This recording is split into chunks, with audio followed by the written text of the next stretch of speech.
Marie, got some touch. Marie, well milk. Marie. Kaswa alap and snuknukwa. So in charge will be English Julliana August. Skatin Ulkan.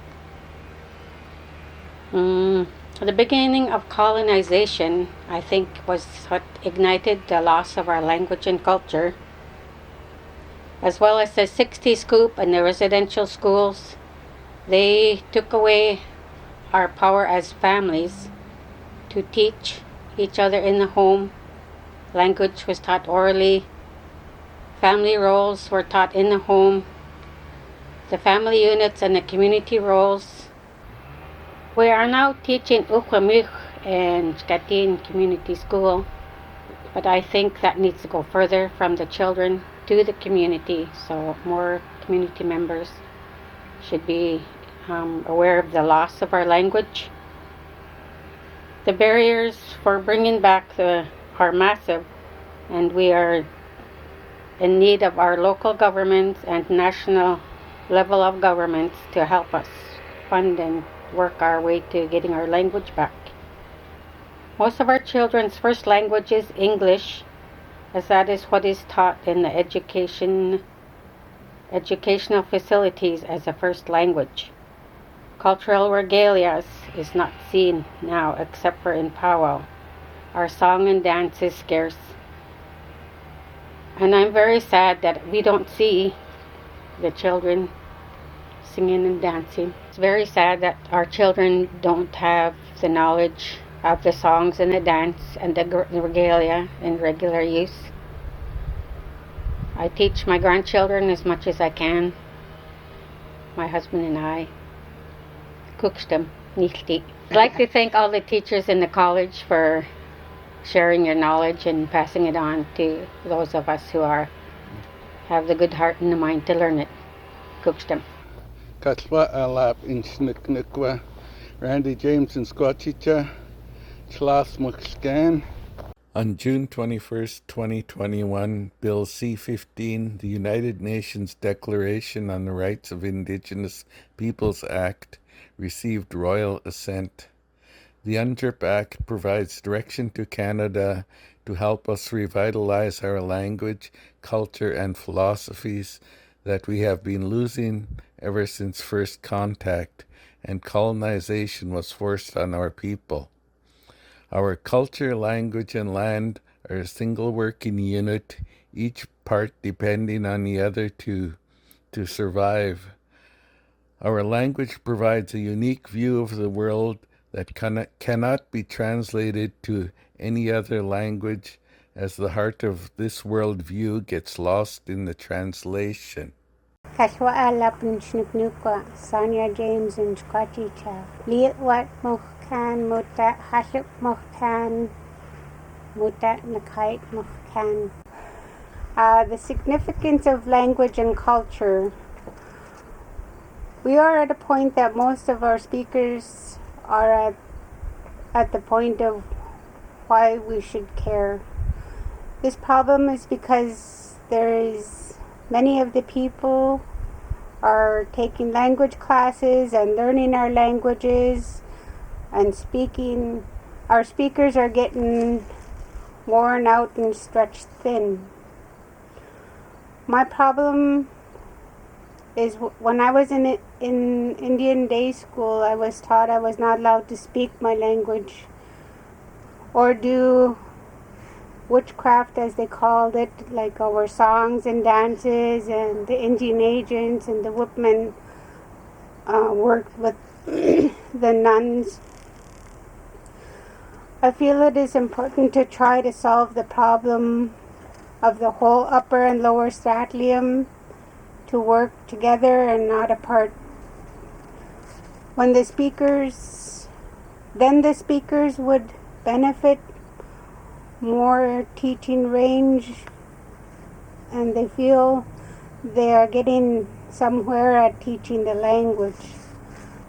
We have the whole upper and lower stratalium nation who all should work together to have a good team to set up a center for just language materials like recordings, books, and such for everyone to be able to use.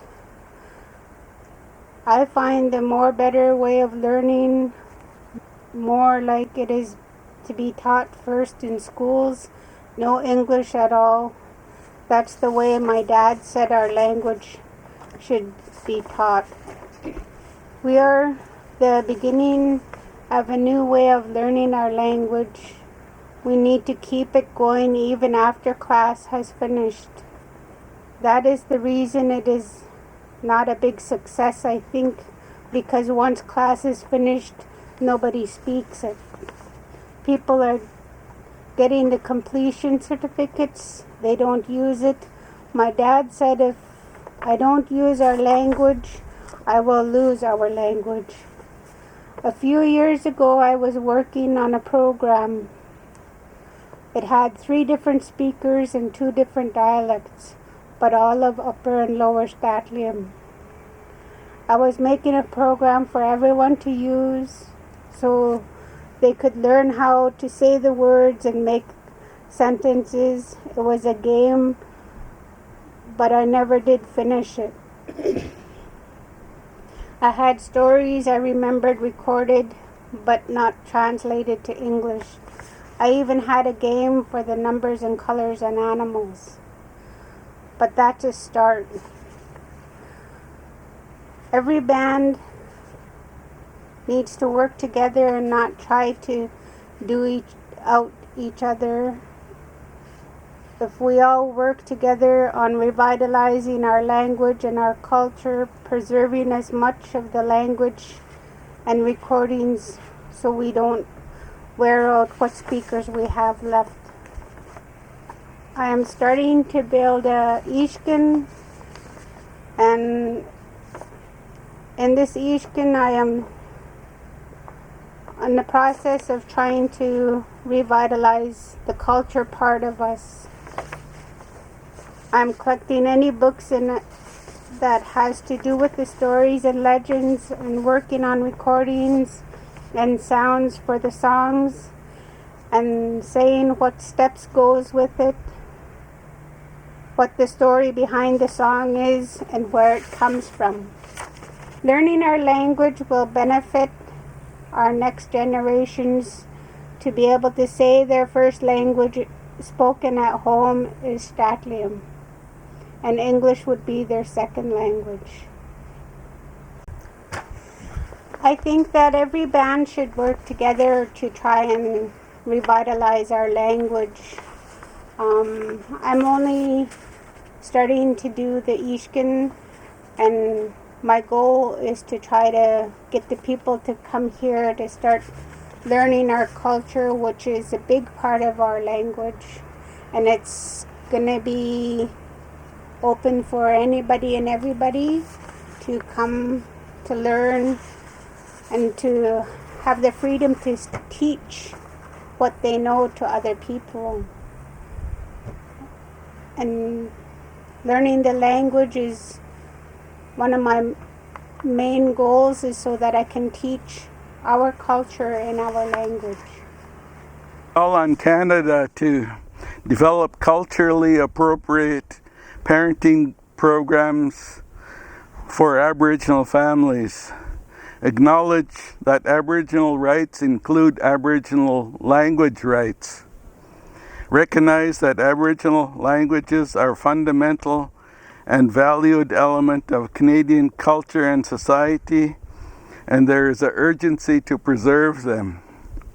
Provide sufficient funds for Aboriginal language revitalization and preservation.